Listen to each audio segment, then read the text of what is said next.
ভাই তোমাকে তখন চিনতে পারি নাই। হয়তো এমনটা হবে ভাই তখন তোমার আইডিয়াটা বুঝতে পারিনি।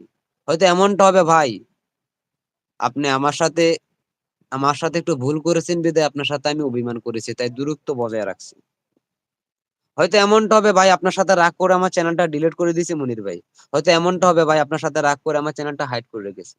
হয়তো এমনটা হবে যা ভাই আপনার সাথে রাগ করে আমি আপনার চ্যানেলটা আনসাবস্ক্রাইব করেছি, তাই আপনার খোঁজ খবর পাইনি।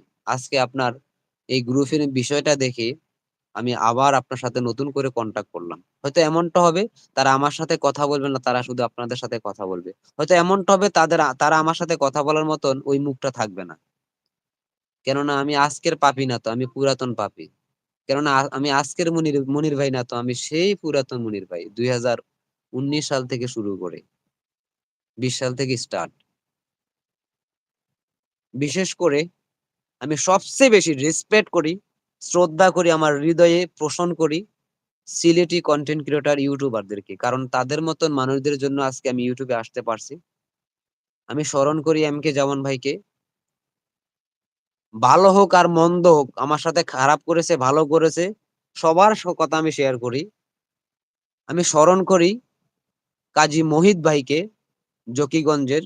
আমি স্মরণ করি, এখন বর্তমানে সম্ভবত উনি লন্ডন আছে, যিনি আমার চ্যানেলটা, আমার এম কে মুনির মিডিয়া চ্যানেলটা 1K সাবস্ক্রাইব করার জন্য যার প্রচন্ড মাথা ব্যথা ছিল, প্রচন্ড পরিশ্রম করেছে চ্যানেলটা 1K করে দেওয়ার জন্য। এবং উনি প্রতিজ্ঞা করেছে মনির ভাইয়ের চ্যানেল ভাবি আমি 1K করব। আমার ওয়াইফকে বলেছে যে ভাবি আমি 1K করব, কেউ কারো কোনো কিছু লাগবে না, আমি করব।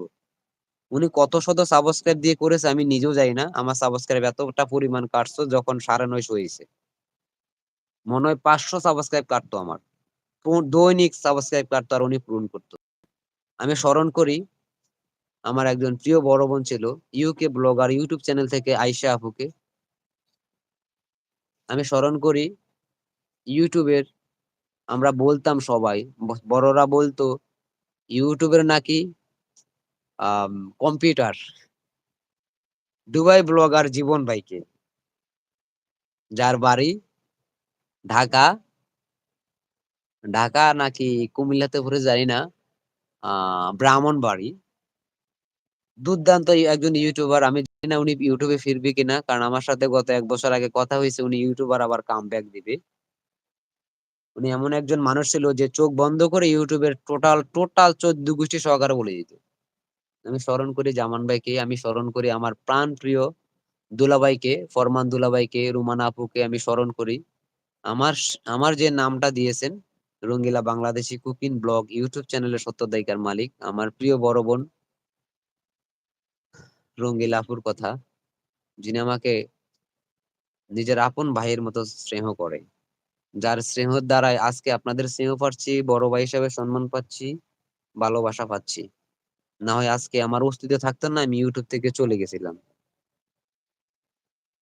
একেবারে চলে গেছিলাম। তো যাই হোক, কথা বললে অনেক কথা, তো সর্বোপরি কথা যেটা আপনাদেরকে প্রশ্ন করছি বলেন নাই, আপনাদের প্রশ্নগুলো আমি উত্তর দিয়ে দিই।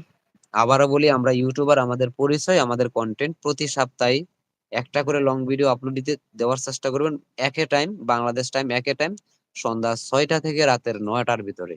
যদি 6:30 8টার ভিতরে আপলোড দিতে পারেন আরো ভালো। অন্তত 3টা শর্ট ভিডিও প্রতি সপ্তাহে আপলোড দিবেন। আর যদি আপনার হাতে পর্যাপ্ত পরিমাণ সময় থাকে প্রতি সেকেন্ডের মাথায় ভিডিও আপলোড দেন, কোনো অসুবিধা নেই। তবে যদি টাইমলি আপনি আপলোড দেন, একে টাইমে আপলোড দেন, আপনার জন্য ভালো। দেন ভালো একটা থাম্বনেল বানাবেন মানানসই, ভিডিওর সাথে ম্যাচিং করা, ভিডিওর সাথে ম্যাচিং করা একটা টাইটেল দিবেন, ভিডিওর সাথে ম্যাচিং করে ডিসক্রিপশন হ্যাশট্যাগ কিওয়ার্ড গুলা দিবেন এবং ভিডিওর ট্যাগ গুলা দিবেন। আশা করি ভিডিও আপনার ভাইরাল হবে।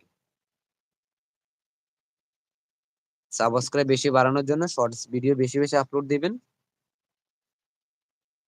ইনকাম করতে পারবেন। বসে থাকবেন না, কাজ করবেন।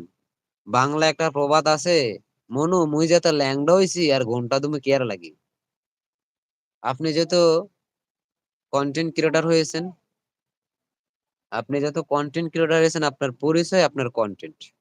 আপনি কথা বলবেন আপনার কন্টেন্ট দিয়ে, আপনি কাউকে আঘাত করবেন কন্টেন্ট দিয়ে, আপনি কাউকে ভালোবাসবেন কন্টেন্ট দিয়ে। এই যে এখন একটা কন্টেন্ট তৈরি হচ্ছে 2 থেকে 3 ঘন্টার লাইভ, এই লাইভে আমরা যা কিছু বলেছি সবকিছু পুরোটা একটা কন্টেন্ট হয়ে গেছে।